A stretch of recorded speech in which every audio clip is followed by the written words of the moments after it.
Hello and welcome to Afternoon Equality.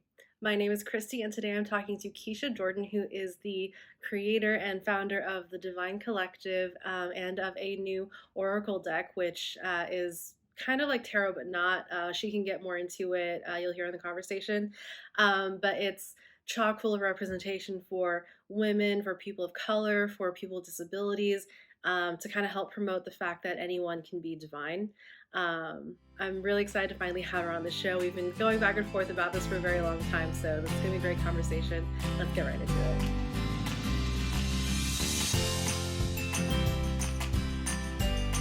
Hey, Keisha, how are you doing today? I am good, Christy. How are you? I'm really good. I'm very excited to finally get to sit down with you. I know we've had a little back and forth, just timing and like things in the world, like all of that happening. It's been intense. Yeah, but I'm so glad to finally be here with you and to share your Oracle deck, which is finally out. And I was super excited to Yes. see that. But so just to kick us off, could you describe how you found your personal connection to spirituality and in the work that you're doing now? Yeah, so it kind of found me more like in 2018 at the end of the year, I was really going through it with my mental health and just struggling all around. I had pivoted in my business, so I had gone from making a good amount of money doing photography to like making nothing doing design. And so it was pretty rough, and I actually fell into the world of personal development, and that's how it really began. uh so I was like liking all those people like Tony Robbins and stuff like that, and just listening to like affirmations and all that kind of stuff, trying to like change my mindset because I was like, this can't be it. Like I need to do something about this. And so I just started connecting with people who I was designing for, and they just happened to already be in the world of spirituality. So they were introducing me to new things like astrology and human design and all this crazy stuff. And I was like, what is this? Like, what is going on? And so Yeah. it's really blew my mind learning about like manifestation and stuff. And from there, it was just like, I just kept attracting all these clients that were into that stuff. And so like I said, it kind of just found me, and I've just been addicted ever since. Love it. I love it. So how did you end up, because you were saying you were working for people who are doing it, so then how did you decide to make that jump into doing it yourself? So it was like, I've always been someone who feels like they're here for more. Like I've always been a creative, but I've also had this like pull. Like when I was younger, I wanted to do human sorry, I wanted to be a human rights activist because my dad was into that kind of stuff. And so um I just always like, I wanted to be a lawyer at one point to help people with that kind of stuff, and I wanted to like be a volunteer and all this crazy stuff. And then spirituality is just like helping people really like reconnect to themselves and kind of like own their own power. And to me, that was like the ultimate human rights thing I could do, is to like help others tap into the power to like create the boundaries, be able to use their voice to stand up for themselves and do that kind of work. So it's been a long time coming. Like I've known for a long time that yes, I'm a creative, but also I want to do something a little bit more while I'm here. Mm-hmm. That's great. That's awesome. So tell me about the Oracle deck and why you decided to make that. Because I mean, first of all, what is an Oracle deck? Because I know we talk about tarot decks a lot, or like people who are into spirituality, or like who have talked about these things and spirituality and things like that. Like, we know tarot decks, but Oracle decks are kind of something that I'm only now seeing pop up every now and then. Yeah, so Oracle decks are a little less structured than a tarot deck. Like tarot is always tarot. There's a way that it's been done, and that's the way that it's always done.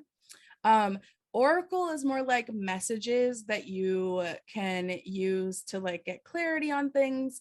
And it doesn't have to be like the same repeated messages over and over again like tarot. It's more like flowy. It's more whatever the creator is creating it as. It can have a different theme. It's really more of like a tool that you can use to tap into your intuition as well, just like letting yourself be drawn to whatever message is actually for you. And so what had happened with me was I really wanted a deck that had representation, and it really started with I wanted a deck that was mainly women of color. And I could not find that. That was not happening. Um, and I really did look, and I would find some that would have like a few women of color, and it would be like kind of more like a token, kind of like the, just throw it in there, just to make it look good. And so I was like, okay, well, if I can't find it, I'll create it. And so I know, bold, but I was just like, There you let's do go. this.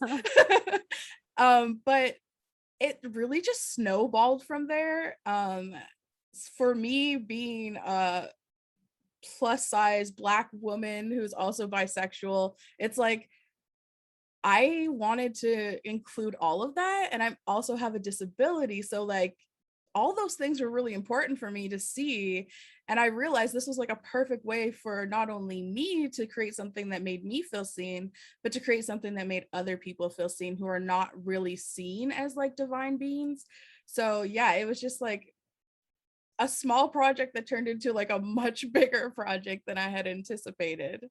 Yeah, I love what you just said about like all these people who like in the representation of people not be seeing themselves as divine beings. Can we lean into that a little bit and just talk through that? Yeah, sure. So for me personally, I don't remember anything related to divinity being an image of myself. I don't remember ever seeing that.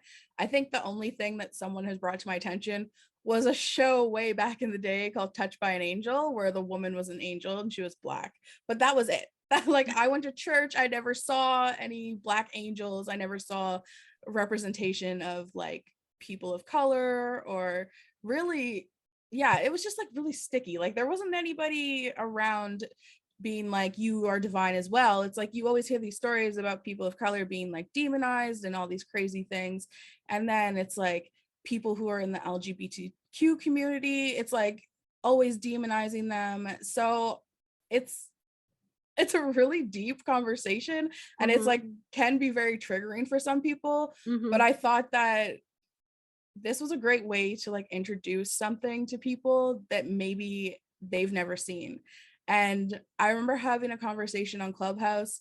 We were talking about the lack of representation for divine beings. And at first I was just like, this is just going to be women in this card, in these cards. But a younger guy came in and he was actually talking about the movie Soul and how that was the first time he personally remembers seeing a Black man in a position where it was like something so positive. Yeah. And so that's even how like I ended up using an image of my own partner, because I was like, men need to be in this too. Like this needs to be, Black men need to be represented, and men of color need something to show them as well, because we see how they're portrayed every day. Yeah. So yeah, it's pretty deep. It's pretty intense when I really start speaking about it with people, but I feel Mhm. like the message is just so important so people don't feel left out and just have that image of themselves to remember that they too, no matter like who they love, what they look like, what's happened to them in their life, they still get to be divine. That's innate. It doesn't ever change. Yeah.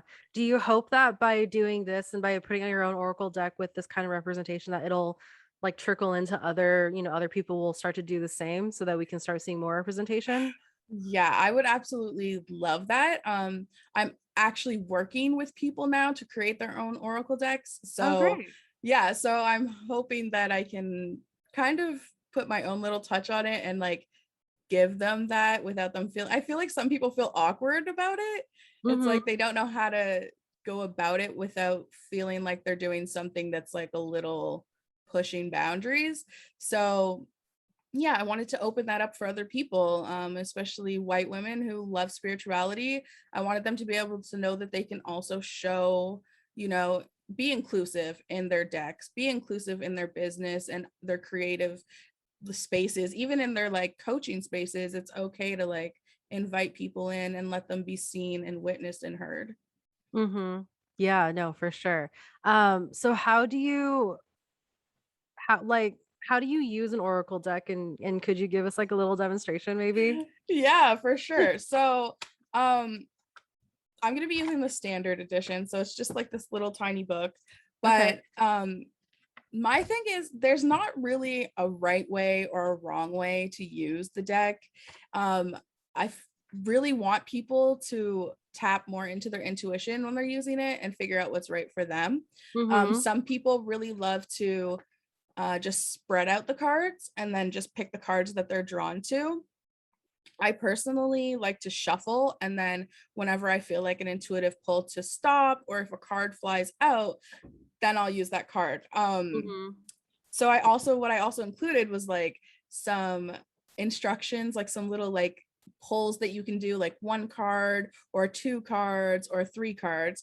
So if we were, for instance, doing a 3-card pull, what I have in the book is that it's what does my mind need, what does my body need, and what does my soul need. So you can basically Mm-hmm. ask any question that you want, um, and just pull from there. So Okay. I personally, I like to shuffle. I know some people don't. You can also cut the deck and just pick from on top of wherever you cut. Mm-hmm. But so yeah, you basically, like, some people like to say a prayer over it, or call in if you're into like having your guide your guardians come and like guide you through it. You can also ask like angels for their help. There's a lot you can do with it. It's such like a open thing. It's a lot different than tarot, I find. Mm-hmm. So basically, like, I feel called to stop now. So like I would just pull the first card. And so my body, that would be like the first card, is asking me to focus on breathing.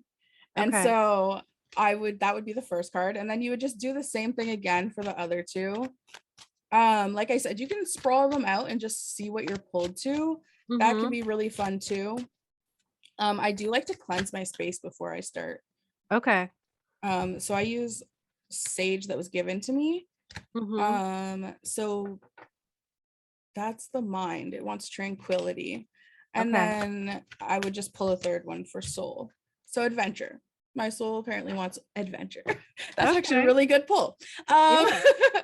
yeah, so it's that easy. And like the great thing is that both editions of the deck have a guidebook. This one is just like a little one with little quick messages for people. And Mm-hmm. then the deluxe one is like it's a bigger book, and it has journal prompts, embodiment prompts, connection prompts to kind of like let you not just pull the cards, but also pull them and then integrate them into your life. Mm-hmm. And then like the larger book has also a journal in the back, so you can keep track of like any messages that come through for you. You can create your own meanings for the cards. Like if you feel like there's a different meaning that you want to put with the card, you don't have to follow the messages. I really want it to be more of an intuitive kind of experience, because I think that's very powerful when you can tap into your intuition and let it be your guide. Yeah, yeah, for sure. Speaking of, because you've mentioned intuition a lot, is there anything like you recommend people like who want to maybe like explore their intuition more or like, practice with their intuition? Is there anything you can recommend like people do? So one of my favorite things to do is to literally just sit with myself and have a journal with me. And I just sit quietly, and anything that comes up, I write it down. I let that myself be the message, and I trust myself to give myself a message. So if I have something that I'm struggling with, what's my next move in my business? I would just literally sit with myself, breathe intentionally until I feel like I'm regulated, I'm calm. And then I'll just let any messages come through. And like, it's really powerful. You'd be surprised with what comes through, because like you don't really expect it. But a lot of the answers that we're looking for, we already have. So it's really interesting. Yeah. Well, and I mean, the other thing I wanted to point out is like we're not talking like all of the stuff we're talking about isn't necessarily for people that think they have abilities or whatever. It's for anyone, right? Right, right. I think intuition is for everybody. Um, we have called it our gut feeling for a long time, like go with your gut, follow your nose. That's all intuitive talk. So it is something that's like, you don't have to be a psychic. You don't have to be like a spiritual like messenger. Anybody can use this. And of course, like, you take what's for you and you leave the rest behind. It's not law. You get to decide which messages really resonate with you and which don't. So that's Mm-hmm. the fun Oh, part. oh, we froze a little bit. Are we there? Okay. Yeah. Okay. Okay. So I know we focused a lot on the Oracle deck and around that, but the Oracle deck is just kind of like one piece to this larger sort of thing that you started called the Divine Collective. So like let's talk about that a little bit and what is that and what are your plans for it exactly? So honestly, I don't have cemented plans. I'm just letting myself go with the flow, but it is a community that I've started for people who don't feel like they've been included in spiritual spaces. And so we have a Discord where we just chill in there. You can co-work and stuff like that, or ask questions about astrology, human design, whatever is really like on your mind. It's a great space when you need support. I just really want it to be somewhere where people feel comfortable, where they don't have to like hide parts of themselves or hide who they are. They can just come and be like accepted and loved on and supported and just like good vibes, basically. But Mm-hmm. I would love for like in the future possibly to be able to do like retreats or something really fun where people can actually meet in person, of course depending on the way of the world, of Yeah. course. But even like online events and stuff like that would be really cool. But yeah, it's just like a really inclusive space for people to just come and feel welcome. That's awesome. And then you also have a podcast, correct? Yes, I have a podcast called the Soul Fucking Real Podcast. It's basically just me talking to people who I feel like have really good messages. And I'm working on some solo episodes to share about some different stuff. Everything really from business to spirituality to life. I'm not one to box myself into any one subject. Mm-hmm. So whatever I feel pulled towards is what people will get. Love it. So then how like just to kind of wrap this up, like how do people find you, find the Divine Collective, buy the Oracle deck, all of those things? Yeah, so if you follow me on Instagram at Keisha N. Jordan, the link is right in my bio. You can also connect with me through my website, which is keishajordan.ca. And you can just find me on Facebook at Keisha Jordan.